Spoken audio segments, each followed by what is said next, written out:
2020 में देश में लॉकडाउन लगाया गया। लॉकडाउन की वजह से हमारे देश की अर्थव्यवस्था लड़खड़ा गई, यहाँ तक कि जीडीपी माइनस में चली गई। लेकिन आपको ये जानकर हैरत होगी कि जो जीडीपी माइनस में गई और लगातार 2 बार माइनस में रही, उस जीडीपी को सहारा दिया कृषि क्षेत्र ने। कृषि क्षेत्र में जीडीपी प्लस में रही।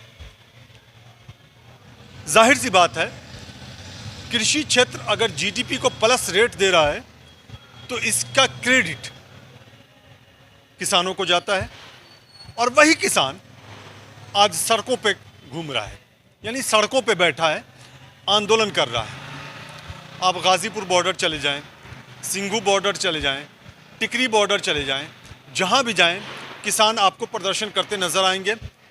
ठिठुरन भरी सर्दी में भी किसान डटे रहे।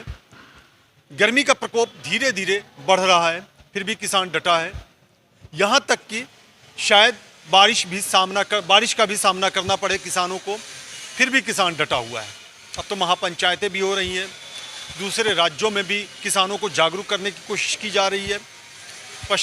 कहा यह गया शुरू में कि ये आंदोलन सिर्फ पंजाब, हरियाणा और पश्चिमी उत्तर प्रदेश का है, लेकिन जिस तरह से अब महापंचायतें दूसरे राज्यों में हो रही हैं, पूर्वांचल में हो रही हैं, जिस तरह से किसान नेता उन राज्यों में जा रहे हैं जहां चुनाव हो रहे हैं, इससे इस बात का एहसास होता है कि अब किसान पूरी तरह से जागरूक हो चुका है, और किसान को इस बात का भी एहसास हो चुका है कि उसने अर्थव्यवस्था को सहारा दिया है और उसकी मांगों को नहीं मानी जा रही है, और वो सड़कों पे बैठा है।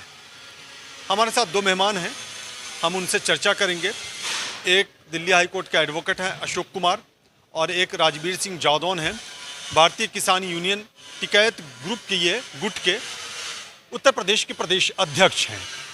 सबसे पहले जादौन साहब आपका स्वागत करना चाहूँगा, और शुरुआत हम यहीं से करते हैं। चूँकि हमने जीडीपी का जिक्र किया, ये बताइए कि वो कौन सा मंत्र था, वो कौन सा फलसफा था कि माइनस में जीडीपी जा रही थी और कृषि क्षेत्र प्लस दिखा रहा था? राष्ट्र धर्म, हमने राष्ट्र धर्म का निर्वहन किया। हमने अपनी जान को दांव पे लगा करके निर्वहन किया। बड़े बड़े मंत्री ऐसे ऐसे केबिन में बैठे थे कि जहाँ पर मतलब हवा भी जाने पे संकोच करती थी, और हम खुले आसमान के नीचे बिल्कुल बगैर किसी परवाह के खेतों में काम कर रहे थे। हमने ये नहीं सोचा कि हम मर जाएंगे कि जिंदा रहेंगे। हमने ये सोचा कि अगर हम रुक गए तो देश का आम आदमी मर जाएगा, 130 करोड़ जनता भूखों मर जाएगी। इसको सोच करके हमने दोनों काम किए। हमारे बेटे ने सीमा पर जान दी कोरोना काल में, और हमने अपनी जान की बाजी लगाकर खेतों में काम किया। एक बात और मैं आपसे कहना चाहूँगा, सरकार ने कोरोना वॉरियर एक शब्द आया था, हम स्वागत करते हैं मेडिकल से जुड़े लोगों का, हम स्वागत करते हैं सुरक्षा से लगे लोगों का, हम स्वागत करते हैं फूड सप्लाई चेन में लगे लोगों का, जिनको कोरोना वॉरियर कहा गया। क्या किसान कोरोना वॉरियर नहीं था? अगर वो देश को बचाने में लगे थे तो क्या देश को बचाने में किसान नहीं लगा था? सरकार ने जरा भी नैतिकता के आधार पर नहीं सोचा। 2 रुपए का मास्क भी अगर किसी किसान को इस नाम पर दिया हो कि आप देश की अर्थव्यवस्था बचाने में, आप देश के लोगों की जान बचाने में लगे हैं, तो सरकार जवाब दे। लेकिन हम लोगों ने परवाह नहीं की, बिल्कुल लगे रहे, बराबर देश के भंडार भरते रहे। जो प्राइम मिनिस्टर साहब ने कहा एक बार कि किसानों ने देश के भंडार भर दिए, अगर ये बात कुछ जिम्मेदारी पूर्वक और कुछ कर्तव्यों का निर्वहन करने के बाद कही होती तो बहुत अच्छी लगती। ये बात लगी तो, लेकिन ये बात हमें तंज लगी। इस बात की तंज लगी कि हम मदद किसी की करते रहे और काम किसी से करवाया। अगर हमें ये लगा कि अगर हम खड़ी फसल किसानों के खेत में नहीं जाएंगे, खेतों में काम करने, हमारे साथ मजदूरों के समूह जाते थे, हम जाते थे, उनके साथ काम करते थे। आज तक के इतिहास में कोई भी किसान, कोई भी मजदूर खेत से कोरोना पॉजिटिव होकर के किसी हॉस्पिटल में एडमिट नहीं हुआ। ये बड़ी उपलब्धि है। कोरोना की हमने वैक्सीन खोज ली थी। कोरोना की वैक्सीन थी शुद्ध भोजन, मेहनत करना, पसीना बहाना और देश में राष्ट्रवाद का, राष्ट्रभक्ति का जज्बा पैदा करना। इसने कोरोना को हराया और हमने जीडीपी को बचाया। चलिए, जीडीपी को बचाया, कोरोना को हराया। ये जो नए 3 कृषि कानून लाए गए, सरकार का कहना है कि हम जो छोटे किसान हैं उनकी मदद कर रहे हैं, उनको इससे फ़ायदा होगा। तो अगर छोटे किसानों को इससे फ़ायदा हो रहा है तो इसमें आपत्ति क्या है आपको? बिल्कुल, हमारी लड़ाई जो है, आज की लड़ाई हमारी जो है, वो केवल किसान की लड़ाई नहीं है। ये लड़ाई है उसकी जो दो रोटी खाता है, हम उसकी लड़ाई लड़ रहे हैं। हमारा मजदूर भाई है, कर्मचारी है, दुकानदार है, व्यापारी है, उन सारे लोगों की लड़ाई है। क्योंकि सरकार जो कॉन्सेप्ट लेकर के आई है 3 कानूनों के माध्यम से, इनकी जो किताब है 3 कानूनों की, इसके हेड पेज पर तो लिखा है कृषि कानून, और जब इसको पलट के देखा तो इसमें लिखा व्यापारियों का कल्याण, बड़े बड़े उद्योग घरानों का कल्याण। ये जो है जो कानून है, इससे छोटा किसान जो है सबसे ज़्यादा तो परेशान वही होगा। क्योंकि छोटा किसान जब भी खेती करता है तो उसको अपने कल्टीवेशन यानी खेत की जुताई से लेकर के, बुवाई से लेकर के, सारे इनपुट, सिंचाई, खाद, कीटनाशक और फिर कटाई का खर्चा है, मंडी तक ले जाने का खर्चा है, वो किसी ना या तो सरकारी बैंक से कर्जा लेता है, और नहीं लेता है तो वो किसी व्यापारी से कर्जा लेता है। उसकी फसल तो खेत में ही बिक जाती है उस छोटे से किसान की। तो सबसे पहले लड़ाई तो हम उसकी लड़ रहे हैं कि अगर ये गारंटी हो जाएगी कि हिंदुस्तान में जो सरकार का रेट है, हमारा रेट नहीं है, ये और क्लियर करना चाहूँगा, ये हमने तय नहीं किया, ये सरकार ने तय किया कि हम तुमको देंगे। उस रेट के लिए हम कानून चाहते हैं कि देश में इस रेट से नीचे कोई खरीदेगा तो उसके खिलाफ कानूनी कार्रवाई होगी। जिस दिन ये तय हो जाएगा उस दिन सबसे ज़्यादा फायदा उस छोटे से किसान को हो। लेकिन एमएसपी तो है ना, सरकार का कहना है कि एमएसपी को हमने छुआ नहीं है, तो एमएसपी बिल्कुल अपनी जगह पर है। सरकार ने ये बिल्कुल साफ कर दिया, स्पष्ट कर दिया है, और खुद कहा ये गया है सत्ताधारी दल की तरफ से कि अगर प्रधानमंत्री इस बात का आश्वासन दे रहे हैं तो उसे मानना चाहिए। तो जब प्रधानमंत्री इस बात का आश्वासन दे रहे हैं कि हम एमएसपी को नहीं छू रहे हैं, तो फिर दिक्कत क्यों है? बहुत महत्वपूर्ण क्वेश्चन, धन्यवाद आपका। प्रधानमंत्री जी को नरेंद्र मोदी जी तो बात कह सकते हैं कि गारंटी है, लिख के दे दें, भरोसा करिए, लेकिन प्रधानमंत्री मौखिक बात करेगा? हमने ताकत दी है माननीय सदन में बैठ करके कानून बनाने की, और अगर उनकी जबान में इतना ताकत और भरोसा था तो कानून बनाने की जरूरत क्या थी इनकी 3 कानूनों की? इनको भी ऐसे ही कर देते। इनके लिए कोरोना काल में बैकडोर से जाकर के कानून बना रहे हो, किसानों को धोखा देकर कानून बना रहे हो? नहीं, प्रधानमंत्री कानून की भाषा बोलता है। प्रधानमंत्री को अगर यही भरोसा है कि न है, रहेगी और थी, तो कानून बनाएं, फिर पीछे क्यों हटते हैं?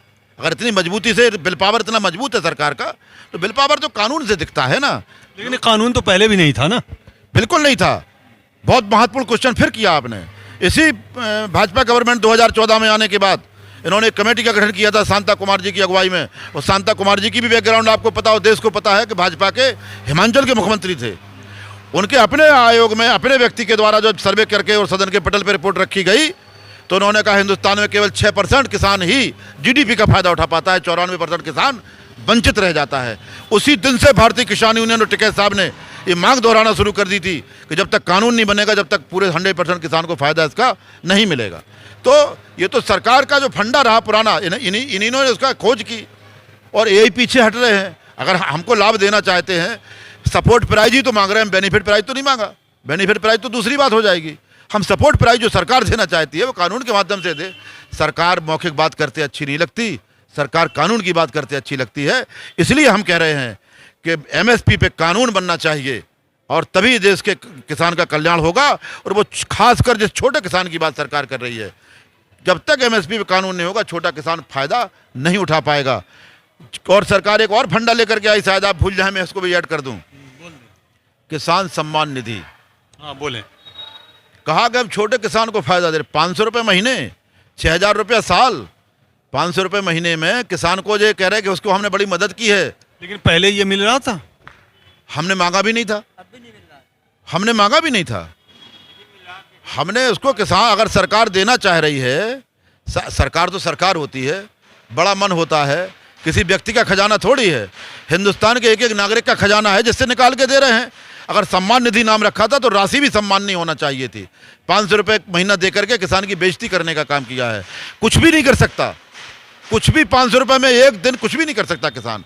अगर सम्मान निधि छोटे किसान का अगर उनको ध्यान है तो सम्मान निधि को सम्मान राशि में कन्वर्ट करें, एमएसपी को कानून बनाए ताकि उसके छोटे से छोटे किसान की जो उत्पाद है वो एक निश्चित गारंटीड प्राइस पर बिक सके। और दूसरी बात एक ये है कि हमारा जो छोटा किसान है वो जीएसटी से परेशान है। एग्रीकल्चर के जितने यंत्र हैं उन पे 28% से लेकर 18% तक जीएसटी लग रही है, और बहुत सारी चीज़ों को जीएसटी से मुक्त कर दिया किसान ने। ये राष्ट्रीय काम है। खेती कोई व्यवसाय नहीं है, खेती कोई धंधा नहीं है, खेती राष्ट्र धर्म है, राष्ट्र कर्म है।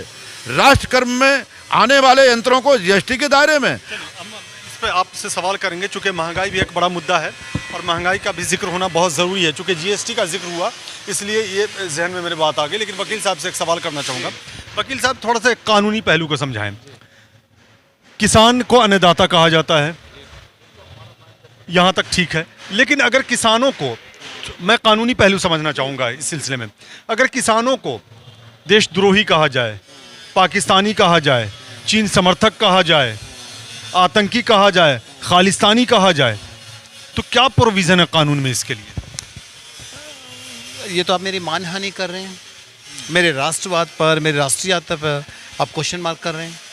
और किसी भी प्रकार से किसी भी को भी अधिकार नहीं है कि मेरे मान का हनन करें, मेरी मानहानि करें। इन्होंने जिस समय इन शब्दों को बोला था किसानों के लिए, आप सोच नहीं सकते, क्योंकि आप मेरे प्रिय पत्रकार बंधु हैं। आप इस पूरे आंदोलन में देखना, मेरे जो बुज़ुर्ग किसान थे उनकी आंखों में आंसू आ गए थे। इनके पास कोई सकारात्मक सोच नहीं। तीनों कानून के ऊपर, जैसे ये कहा कि सम्मान निधि के ऊपर, मैं छोटा सा लेता हूँ तब आगे चलते हैं। इस समय उत्तर प्रदेश में बिजली का बिल 4 टाइम्स हो गया, 4 गुना हो गया है। 12 पर मेरे जितने किसान हैं, आप उनके बिल देख लीजिए, जो पहले 700, 800, 900 आता था, वो 4 टाइम्स हो गया। यानी इतनी बड़ी ज़बरदस्त तरीके से इन्होंने इन्फ्लेशन लाए, इंक्रीमेंट किया, और ऊपर से प्रताड़ित करते चले गए कि आप आतंकवादी हैं आप। और तो मतलब क्या शब्द, मैं शर्म आती है मुझे कहते हुए। इस सरकार ने अपने स्पोक्स पर्सन किसको बनाया? इनके 2 स्पोक्स पर्सन रहे जो अक्सर मुखर रहे हैं पूरे मीडिया में। एक तो एक अभिनेत्री है, मैं नाम नहीं लेना चाहूँगा उसका, और एक योगाचार्य हैं। ये 2 इनके मुखर रहे प्रवक्ता। जब एक पंजाब की महेंद्र कौर आती है तो उसको बिल्किस बानो बोल दिया गया।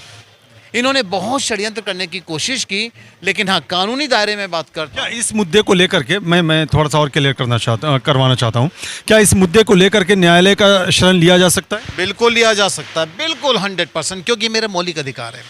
किसी व्यक्ति विशेष को, चाहे वो सरकार क्यों ना हो, किसी को कोई हक नहीं है किसी व्यक्ति विशेष की, उसकी आइडेंटिटी, उसकी पहचान के ऊपर हमला करेगा। आपका पूरा मौलिक अधिकार है। आप इसमें रिट फाइल कर सकते हैं, आप इसमें डिफेमेशन फाइल कर सकते हैं, कोर्ट में जाया जा सकता है। चलिए, हमने महंगाई के बारे में अभी जिक्र किया था, आपने भी उसका जीएसटी का जिक्र किया, उस पर हम बात करेंगे। लेकिन पहले ये बताइए कि सरकार अगर ये कहती है कि इसमें काला क्या है, 3 कानून है ना, 3 कानून है, इसमें काला क्या है? सरकार ये भी कहती है कि जो भी काला है उसे हम संशोधन कर देंगे। तो ज़रा आप समझा दीजिए ना, वो काला काला क्या है? जी बिल्कुल, माननीय कृषि मंत्री महोदय ने सदन में कहा कि आखिर इसको काला कानून कहा जा रहा है, इसमें काला क्या है। कृषि मंत्री महोदय स्वयं स्वीकार कर चुके हैं कि इसमें बहुत कुछ काला है। ये संशोधन करना क्या है? ये अगर ये काला नहीं था तो संशोधन क्यों? इस पर धब्बे नहीं तो इनको धब्बों को पहुंचने की कोशिश क्यों? 12 संशोधन इसमें काला है, और सर्वोच्च न्यायालय की फटकार इसमें काली है। कानूनों को होल्ड करना ये काला है इसमें। अच्छा, 12 संशोधन अगर काले हैं तो 12 कर दिया जाए, उसके बाद आप मान जाएंगे? नहीं, हमारे संशोधन तो बहुत ज़्यादा है। 12 पर जो आए हैं, अभी 11 वार्ताओं में 12 पे आए। वार्ता तो जारी रखें, अभी बहुत कुछ काला आएगा। तो आप एक तरफ कहते हैं कि इसे रिपील कर दिया जाए, और आप कहते हैं कि हमारे संशोधन ज़्यादा हैं, तो यह कंट्राडिक्शन नहीं लगता? बिल्कुल बिल्कुल। जैसे आपने एक संख्या, कोई संख्या आती है तो फिर संख्या का जवाब संख्या से होता। आपने क्या कि 12 ही हैं, तो हमने फिर कहा कि 12 नहीं और भी ज़्यादा हैं। तो रिपील करना इसीलिए है कि जिन कानूनों में दर्जनों संशोधन लागू होने के साथ साथ स्वयं सरकार स्वीकार कर चुकी हो, ऐसे कमज़ोर कानूनों से कृषि प्रधान देश का भला नहीं हो सकता, किसान का भला नहीं हो सकता। सरकार जिद छोड़े, हमें कह तो रहे हैं कि हम लोगों के साथ बैठ कर के कानून बनाए ना, मजबूत कानून बनाए और एमएसपी पे कानून लाए। अच्छा, ये बताइए कि जब ओपन मार्केट में किसानों को जाने का मौका दिया जा रहा है, मंडी ख़त्म नहीं की जा रही है उसके साथ, तो फिर इसमें क्यों परेशानी है, क्या दिक्कत है इसमें? देखो, सरकार की यही भाषा है जिसको देश समझ नहीं पा रहा और जो समझा नहीं पा रहे। इन्होंने कहा मंडी खत्म नहीं होगी, इन्होंने कहा जमीन नहीं जाएगी, इन्होंने कहा एमएसपी रहेगी। तीनों क्वेश्चनों का मैं एक साथ जवाब दे दूं। इन्होंने कहा कि मंडी को खत्म नहीं कर रहे हैं। कानून में प्राविधान है मंडी के अंदर खरीद जो करेगा उस पर टैक्स लगेगा, उसको टैक्स देना पड़ेगा और रजिस्ट्रेशन कराना पड़ेगा।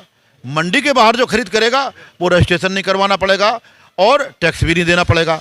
तो जो मंडी के अंदर व्यापारी बैठा हुआ है वो मंडी में अपने गोडाउन को शटर डाउन करके मंडी के बाहर बैठ के खरीद करेगा कि जब उन्हें हम सुविधाएं हर कोई लेना चाहता है तो मंडी में ऑटोमेटिक ताले पड़ जाएंगे, मंडी बंद हो जाएगी।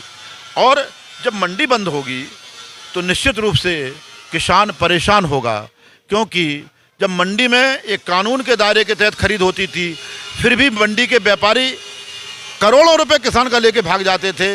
हमारे पास शिक्षार होती थी, उस शिक्षार से हम कोर्ट जा सकते थे और वो शिक्षार ले किसान घूमता था। आज हमारे पास कोई शिक्षार नहीं होगी, कानून के दायरे से बाहर होगा।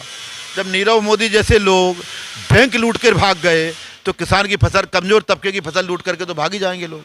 ये तो आप अंदाज़ा लगा रहे हैं ना कि लूट के भाग जाएंगे। अगर सर मैं मेरा सवाल सुन लें, अगर सरकार ये कह रही है कि एक बार आजमा के तो देख लें, अगर इसमें कठिनाई है, दिक्कत है तो हम उसे संशोधित करेंगे, बावजूद इसके अगर उसमें भी दिक्कत है, अगर ज़रूरत पड़ेगी तो हम इसे रिपील कर देंगे, ख़त्म कर देंगे, फिर क्या प्रॉब्लम है? देखो, ये सरकार एक अपनी बहुत बड़ी गलती छिपाने के लिए इस तरह के प्रलोभन देने का काम कर रही है। जैसे कोई बात आ जाए ना कि आप ऐसा करिए, अब इसको तो रहने दीजिए, ये ले लीजिए, ये नहीं होता, ये नहीं होता। ये सैद्धांतिक बातें हैं। सरकार को इस बात को बिल्कुल नहीं कहना चाहिए कि हम इसको संशोधित कर देंगे, ये कर देंगे, आप इसको रिपील करने का काम ना करें, ऐसा नहीं। सरकार ठोस बात करती है, सरकार अंदाजिया बात नहीं करती है। इसलिए हम आपसे कहना चाहेंगे कि सरकार को ऐसे कानूनों को वापस ही लेना चाहिए। नहीं तो जब आपकी वार्ताएं हो रही थी सरकार से, तकरीबन 11 दौर की वार्ताएं हुई हैं, हालांकि नतीजे कुछ भी नहीं रहे, लेकिन जब सरकार तब भी संशोधन ही की बात कर रही थी, फिर भी आप वार्ता के लिए तो जा ही रहे थे ना? नहीं, ये नतीजे ही तो थे। आपने कहा नतीजे नहीं रहे, ये नतीजे ही थे कि जो सरकार एक शब्द भी बदलने को तैयार नहीं थी वो 12-12 संशोधन को तैयार हुए, नतीजे ही तो थे। जब नतीजों का दौर शुरू हो गया तो सरकार पीछे हट गई। उसको लगा कि अगर ज़्यादा दौर की वार्ता होगी तो कानून ही जैसे पूरे खत्म हो लिए जाएंगे। सरकार कह रही कि आप एक गिलास में जहर भर दें और कहें पी लीजिए। हमने कहा मैं मर जाऊंगा भाई जहर पीने से। उन्होंने कहा चलिए मैं इसको 75% जहर कम किए देते, 25% जहर पी लो। ये भी कोई बात होती कि जहर कम पी लो, ज़्यादा पी लो? भाई जहर तो पूरा ख़त्म करो ना, गिलास का पानी फेंक दो, फ्रेश पानी लाओ, हम पी लेंगे। जहर दिखेगा तभी तो जी, जहर उस गिलास में दिखेगा तभी तो। हाँ, अब वो किसान नहीं रह गया जिसको सरकार किसी भी लाठी से हाँकेगी। एक बार कहा गया था कि किसान को गुमराह किया गया है, किसान समझ नहीं पा रहा है, तो हमने कहा था कि संसद में बैठे हुए जितने भी माननीय सांसद हैं इनकी एवरेज एजुकेशन निकाली जाए और हमारे किसान परिवार में जो बच्चे किसानी खेती कर रहे हैं उनकी एवरेज एजुकेशन निकाली जाए। उनसे ज़्यादा हम पढ़े लिखे हैं, हम ज़्यादा समझदार। अच्छा चलिए ठीक है, अब महंगाई पर एक सवाल। चूँकि जीएसटी का जिक्र किया आपने उस वक्त, अभी महंगाई चरम पे है, चाहे वो पेट्रोल की कीमत हो, डीजल की कीमत हो, एलपीजी सिलेंडर की कीमत हो, ये चरम पे है बिल्कुल। तो क्या किसानों की मांगों में महंगाई भी एक बड़ा मुद्दा होगा? बिल्कुल, बिल्कुल होगा, बिल्कुल। इसमें आप हमसे पूछ लीजिएगा, एक दूध के बारे में पूछ लीजिएगा, एक महंगाई के बारे में। एक बात आपने अभी कही थी, दिमाग से हट रही है, खैर महंगाई की बात करें। सरकार ने एक तोहफा दिया भी इस बजट में, 4% डीजल पे सेस, कृषि सेस लगा दिया। भाई किसान के कल्याण के लिए कृषि सेस लगाएंगे। अगर आवारा जानवरों को हम लोग कहते कि इनको भाई गौशालाओं में बंद करिए, तो उस पर शराब पर टैक्स एक्स्ट्रा लगाएंगे कि भाई शराब पर टैक्स लगाएंगे तभी गायें बंद होंगी। ये गौरक्षा वाली सरकार। इस तरह के बहुत सारे क्वेश्चन हैं। सरकार को अगर किसान की आय दुगनी करनी है तो उसकी लागत को कम करना पड़ेगा।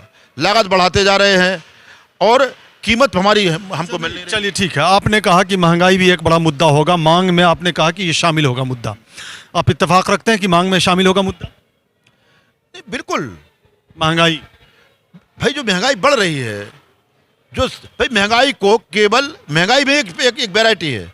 जब महंगाई बढ़ती है प्याज पर, टमाटर पर, किसान के प्रोडक्ट पर महंगाई बढ़ती है तो जो प्याज की माला पहन करके जाते हैं संसद में। नहीं मैं जी नहीं, जाते हैं। हम ये कह रहे हैं कि महंगाई को सारी चीज़ों से देखा जाए।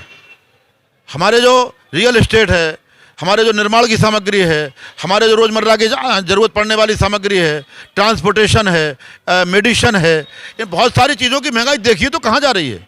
महंगाई को केवल कृषि उत्पाद से क्यों जोड़ रहे हैं? हम सारी महंगाई का विरोध कर रहे हैं कि सरकार जो महंगाई बढ़ाने का काम कर रही है, ये बिल्कुल बेरोजगारी भी एक महंगाई का कारण है। अच्छा चलिए, तो ठीक है, ये तमाम मुद्दे हैं। तो अब ये बताइए आपके सरकार अगर आपकी मांग ये मान ले कि हम तीनों कृषि कानून को रद्द कर देते हैं, रिपील कर देते हैं, एमएसपी को कानूनी गारंटी के दायरे में ले आते हैं, महंगाई अपनी जगह पर है, तब भी ये आंदोलन जारी रहेगा? हमारा आंदोलन इन मुद्दों के बाद आंदोलन हम करेंगे समाप्त। लेकिन जिस तरीके से किसान एक फसल बोने के बाद तुरंत दूसरी फसल की तैयारी कर देता है देश बचाने के लिए, इसी तरह से एक समस्या हमारी समाधान होती, दूसरी समस्या मुंबई खड़ी हो जाती है। वो प्रकृति प्रकोप से खड़ी होती है, सरकार द्वारा प्रायोजित होती है, और सरकार का जो व्यापारिक सिस्टम है धन्ना सेठों का, उससे प्रायोजित होती है। उन समस्याओं के लिए तो हमें लड़ना ही पड़ेगा। तो फिलहाल ये माना जाए कि ये मुद्दा नहीं है आपके मांगों में, आपकी मांगों में शामिल नहीं है? बिल्कुल नहीं, आपने कहा कि अगर ये सरकार मांग मान लेती है उसके बाद हम फिर तैयारी अलग से करेंगे। बिल्कुल भाई, मुद्दे कहीं खत्म होते हैं। महंगाई तो देश का मुद्दा है, किसान का अकेला मुद्दा थोड़ी है। महंगाई तो देश का मुद्दा है। किसान तब कहाँ खड़ा होगा? तो हम महंगाई के विरोध में खड़े होंगे। नहीं तो इस तरह का आंदोलन होगा तब? बिल्कुल, आंदोलन तो होगा ही होगा, इसलिए होगा। तो ये आंदोलन कंटिन्यू कर जाएगा अगर सरकार आपकी मांगों को मान लेती है, एमएसपी को कानूनी गारंटी के दायरे में ला जाती है, तीनों कानून को रिपील कर देती है, तो ये आंदोलन जारी रहेगा? नहीं, हमारा आंदोलन वापस होगा। 3 कानून वापस, और महंगाई उसको एमएसपी पे कानून अगर बन जाता है तो हम अपने कमिटमेंट से पीछे नहीं हटेंगे। हम सरकार या राजनीतिक दल थोड़ी है कि रोज अपनी बातें बदलेंगे, रोज झूठ बोलेंगे, ऐसा नहीं है। तो महंगाई फिर इसमें वापस जाएंगे, और फिर अगर देश चाहेगा और जरूरत होगी तो फिर मजबूत आंदोलन खड़ा होगा। क्योंकि अगर देश की सड़कें सूनी हो जाएंगी तो संसद निरंकुश हो जाएगी। वो निरंकुश नहीं। लेकिन किसान ने शुरुआत की थी ना, तो देश चाहेगा तब किसान खड़ा होगा। अभी तो किसान ने शुरुआत की थी, तब महंगाई के मुद्दे पर किसान क्यों नहीं खड़ा होगा? ये देश ही तो चाह रहा था। 70% देश की जनता जो एग्रीकल्चर पे डिपेंड है या किसान है, उन्होंने तो चाहा, ये सभी तो जो आंदोलन खड़ा हुआ। सरकार ने थोड़ी चाहा। सरकार तो चाहती है कि आप अपने घरों में बंद रहिए, हमें मनमानी करने दीजिए। ये देश चाह रहा, तभी आंदोलन हो रहा है। अगर वार्ता के लिए सरकार बुलाती है, संक्षेप में जवाब चाहूंगा, तो ये दोनों मुद्दे उसमें तो रहेंगे ही रहेंगे। क्या महंगाई उस मुद्दे में शामिल होगा? नहीं, ये मुद्दे हमारे प्रमुख हैं, यही मुद्दों पे पहले बात होगी। और सरकार अगर अन्य मुद्दों पर बात करना चाहेगी तो निश्चित रूप से सरकार पे अन्य मुद्दों पर भी बात होगी। नहीं, आप लोग करना चाहेंगे या नहीं बिल्कुल करना चाहेंगे, क्यों नहीं। महंगाई मुद्दे पे भाई हम सरकार से बैठ के बात कर रहे हैं अपनी। तो डीजल जब महंगा होता है तो इसकी मार किसानों पर सबसे ज्यादा पड़ती है। इसलिए मेरा सवाल बार बार आ रहा है रिपीट होकर के, चूंकि आप उसको क्लियर नहीं कर रहे हैं। मैं चाह रहा हूं क्लियर कर दें आप कि अगर सरकार से वार्ता होती है तो आप 3 नए कृषि कानूनों के लिए वार्ता करेंगे, एमएसपी को कानूनी गारंटी के दायरे में लाने के लिए वार्ता करेंगे।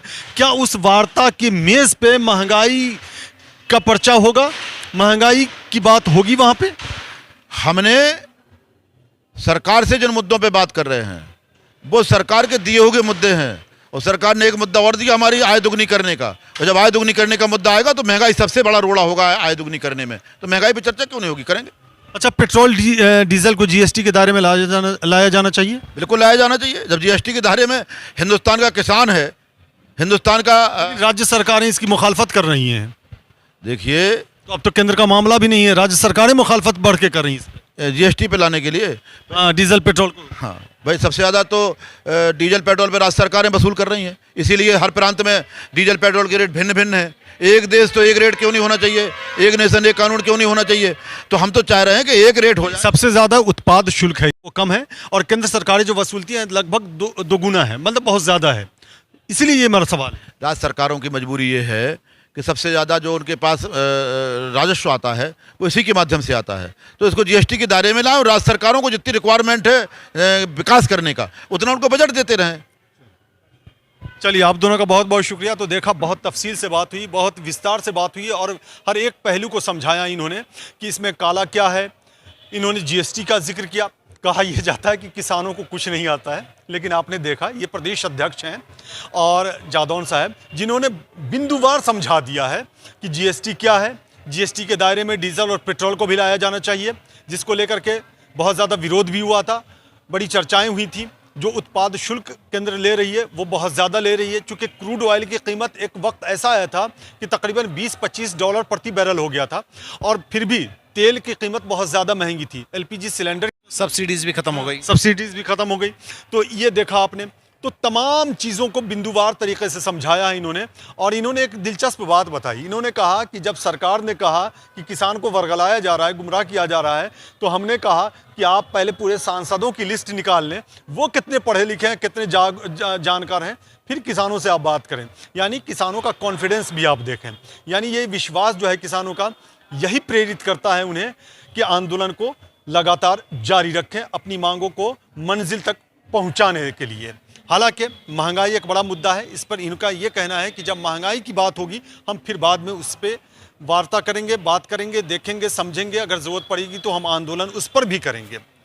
कुल मिलाकर के ये कहा जा सकता है कि ये जो मांगे हैं वो अपनी जगह, सरकार की नीयत पर सवाल अभी भी किसान खड़ा कर रहा है जो सामने है आपके। फिर वही देखने वाली बात ये होती है कि इसका समाधान क्या निकलता है। लेकिन को कौन वर्गला रहा है, किसान कैसे नहीं समझता है कृषि कानून को। जब जीडीपी की बात किसान करे, जीएसटी की बात किसान करे, महंगाई की बात किसान करे, मंडियों की बात किसान करे, एमएसपी की बात किसान करे, तो किसान को कौन बहका रहा है, कौन वर्गला रहा है। कैमरामैन मनीष के साथ मैं फैसल फैजी, गाजीपुर बॉर्डर से।